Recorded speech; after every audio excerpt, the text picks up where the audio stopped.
May kalab shoutout. Good evening, Mabsat. Ito yung pinakaunang live natin sa araw na to. No, medyo naging busy tayo buong araw sa hospital. So kakauwi lang natin, Mabsat, no. So ang plano ko 3 live stream to. Tag-iisang oras. 8 to 9, 9 to 10, 11 to 12, 3 live stream. Putragi sa habol ako, Mabsat, no. May mga 3 importanteng topics ako dapat kailangang i-topic natin ngayon, Mabsat, na. Pero for the meantime, shoutout sa mga kasama natin na nandito. Mega love shoutout dyan si Judy Basco, shoutout, no? Shabsat, si Alival, good evening, no? Balik tulog na sana ako, nag-notify kaya pasok muna. Salamat, madam. Huwag kalimutang mag-like, okay na po yun. Desert, excuse me. Desert Spring, shoutout, Kapsat. At syempre sa mga silent viewers natin. Maestro, ano ba topic natin? Huwag na natin patagalin to. Putra guys, basta DDS Matic, takpaw, alam na dis na naman. Ano, actually, totoo lang, hindi ko pa pinapanood, pero na-foresee ko na, basta ganitong klaseng naratibo, alam na natin. Ano pang ginawa na naman ni Alan Petra, mga Kapsat, no? Kasalanan na naman ni BBM. lahat na lang kasalanan ni BBM na. Diyos ko Lord Rudo. Sige, pakinggan na natin to. Pagtagan na natin, Mabsat. Here we go. Ilang minutes to? God bless you. 8 minutes. Friends and family, What's up? Shout out po, sabi ni Petra. magandang hapon.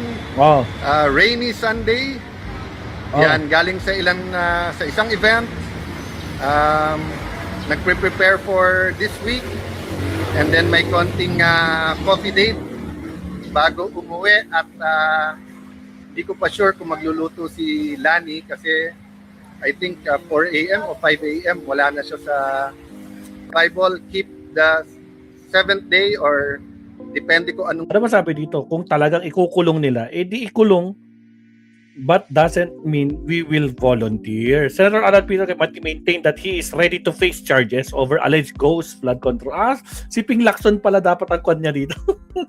In Taguig, but said he will not voluntarily surrender. Ay, okay lang. Basta important pag lumabas yung warrant, huwag kang magtatago dahil hindi ka protektahan ni Win Gatchalian. Pasok. Day po, yung Sabbath nyo. Oh. At remember before, wala naman cellphone, Deborah G, shout out, Deborah. Video. So ang purpose din ng Sabbath ay hindi lang po mag-rest, pero pag-usapan yung Word of God. Diba? So usually sa lunch, then i-share po ang God bless you. Nasaan ka na ba? Mar Bagaman, Dave Francis, Dior Mansuan. Utragista. Vlogger na si Senator Vlogger Alan Petra Cayetano. Utragis. Vlogger na vlogger, nagsha-shoutout pa sa mga followers niya. Lynn Daza, thank you po. Thank you. So guys, Word of God, prayer, shout out, sabi ni Rosalie Gregorio Ordonio. Putragis, puro shout out. Made in God's image and nature. Okay naman yung sound? Okay yung sound. Sorry guys, medyo maulan at katabi ng highway. O kaya sinasabi kaya araw-araw ako na lang at exclusive ako ang binabanatan. Nako ba? At nililink ako sa basta't nangyari sa Taguig. At kahit hindi nangyari sa Taguig, ako na lang may kasalanan. Hindi nga lahat nga kasalanan ni BBM di ba? Putragis kayo sabi mo kasalanan mo. Hindi, wala kang kasalanan. Ang bait-bait mo nga, di ba? Putragis na 10,000 yan, Diyos ko Lord. Alam nyo naman Sabi nga kasalanan ni BBM kaya wala yung ayudang 10,000. Wala yung kasi hindi inaprobahan ni BBM. Tanga! Hindi pa kandidato si PBBM noon. Yan nga ang campaign promise mo, Diyos ko Lord Rudy. Nako ba? Anyari? Anak ng kamote, kasalanan na naman ni BBM yung 10,000 ay putragis. Lahat na lang kasalanan ni BBM. Basol naman since May 11, alam nyo naman yung mga motibo kung whether it's to destroy, distract, may importante tayong ongoing na impeachment na kailangan kulang tayo lahat. May mga investigations. Lourdes, totoo yan. Po, kabado. Focus din tayo sa ating ekonomiya. Napakamahal ng kuryente, mga bilihin tumataas. So, I won't point fingers to everyone. I'll just focus on what I can do to help. But yung sinabi... Nako! Kung anong magagawa mo, may nagawa ka ba? Yung pangako mo nga, hanggang ngayon, walang nangyayari. Diyos ko Lord. Ha? Tapos na yung kampanya noon pa. Nyari. Sabi niya today na, kasi sabi ko, minsan kasi technical yung mga presentation at saka address sa akin. Eh, hindi naman po ako ang secretary ng DPWH, hindi ako regional director, hindi ako engineer. So sabi ko, pumunta na lang siya or kung sino man gustong pumunta para makita. Di ba? Apples to apples talaga. Ito yung pondo, ito yung project. Eh ang sagot niya, saka na kasi hindi daw siya nagpa-practice mag-swimming, baka daw malunod siya sa baha. Well, Senator Lacson, hindi ka malulunod sa baha, sa Taguig, malulunod ka sa katotohanan. Yan, ha? Pag panay kasinungalingan, ang nakakalunod, yung katotohanan. Awa ng Diyos, yung 30, 40 years ago na mga baha na 2 months, 3 months hanggang waste, hanggang Pinapalakas niya yung loob niya, no, Absat, no? Hindi niya alam, kabado-kabado na. Doble ang pondo, pero isang picture. Bistado ka ngayon. dibdib, no? Lumaki ako sa Taguig po na ganyan ang nararanasan, no? But ang flood control projects po sa Taguig were ongoing. Then yung major po ay plinano nung martial law pa, pero na-implement to around 2001 yung road dike. And then panahon po yung Pinoy nagawa yung road dike.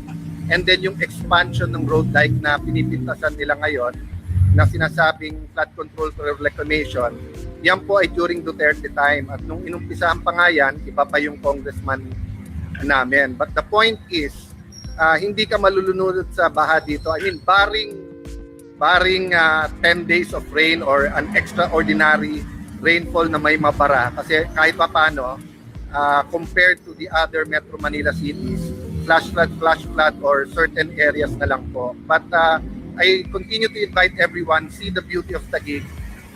Nagpaganda po nito, unang-una ang Panginoon. Pangalawa po, business leaders, community leaders, religious leaders, of course, Lani played. Nakita niyo na kung paano magsalita to. Ano mga mabubulaklak, akala mo bulilekong din talaga, no? Diyos ko Lord. Garapatang didis lang, mga bobong didis lang napapaniwala sa mo.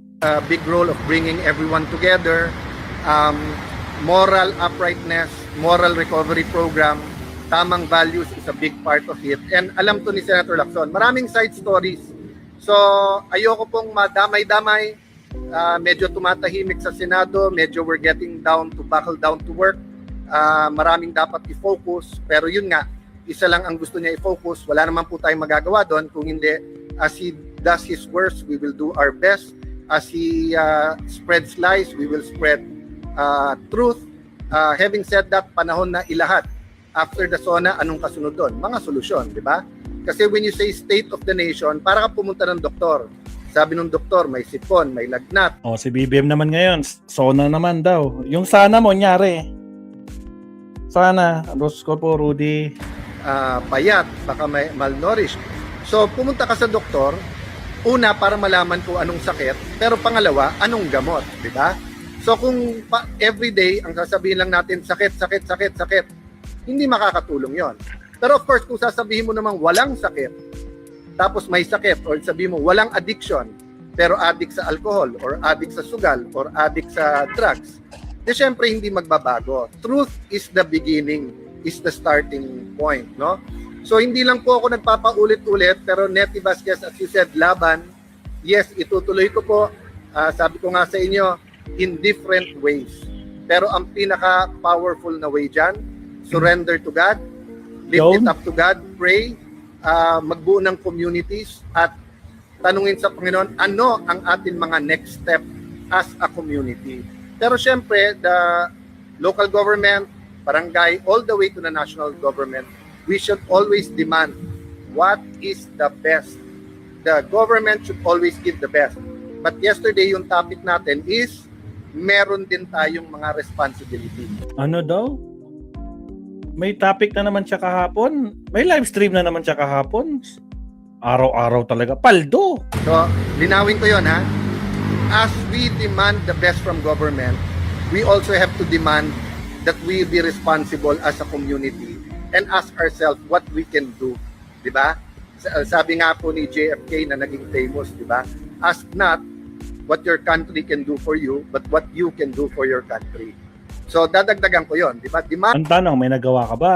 Diba? What can you do to your country? Ang tanong, nagawa mo ba? Ang dami mo nga sinabi, putragis, nagawa mo ba? Anak ng kamote. The best from your government, but also ask yourself what you can do for your country. So kung nakalagay po sa ating pong lupang hinirang o national anthem, kinakanta natin ang mamatay ng dahil sa'yo. So that means we should be ready to give our life. So yes, handa tayo sa mga kaso. Kung talagang ikukulong nila, de ikukulong. But that doesn't mean we will volunteer. Siyempre, ilalaban natin yung katotohanan. So God bless you guys. Tuloy-tuloy yung prayers. Spend time with the Lord today. Thank you very much sa lahat sa inyo sa encouragement nyo. Alright, so same lang mga pakabsat, no? Same lang yung masasabi niyang pambobolex, di ba, Sir Leonardo? Shout out sa'yo. Mukhang erte yun naman yun na di na yan matutulog. Yun na nga. Sir Leonardo, makakatulog ka pa ba? Sa lahat ng pasabog ni Ping Lacson, ay Diyos ko po, Rudy, saan ka nakakita ng dalawa-dalawa ang pondo? Pinirmahan, binigyan ng budget, pero iisa yung picture. Magkaiba lang ng date. Diyos ko po, Rudy. Kahit sino naman di ba? Kahit sino. Di ba, Sir Leonardo? Ay, Diyos ko po, Rudy. Wala na. Kaya, araw-arawin mo mag-livestream kasi hindi mo na magagawa yan pag nasa kulungan ka. Diyos ko po, ubos ka. Ubos ang lahi. Alright, so yan lang muna. Maiksi lang ang ating first topic. Subtopic tayo kagad, Sir Leonardo, kasi kailangan, ito yung first live stream ko sa araw na to, itong Sunday. At gagawa ko ng 3 live stream. Alas 9, alas 10, alas 11. So, bilisan natin. Subtopic tayo, Sir Leonardo. Diyos ko po, Rudy. Countdown. Again, sa mga bagong pasok, huwag kalimutang mag-like and subscribe. Countdown tayo sa ating next topic.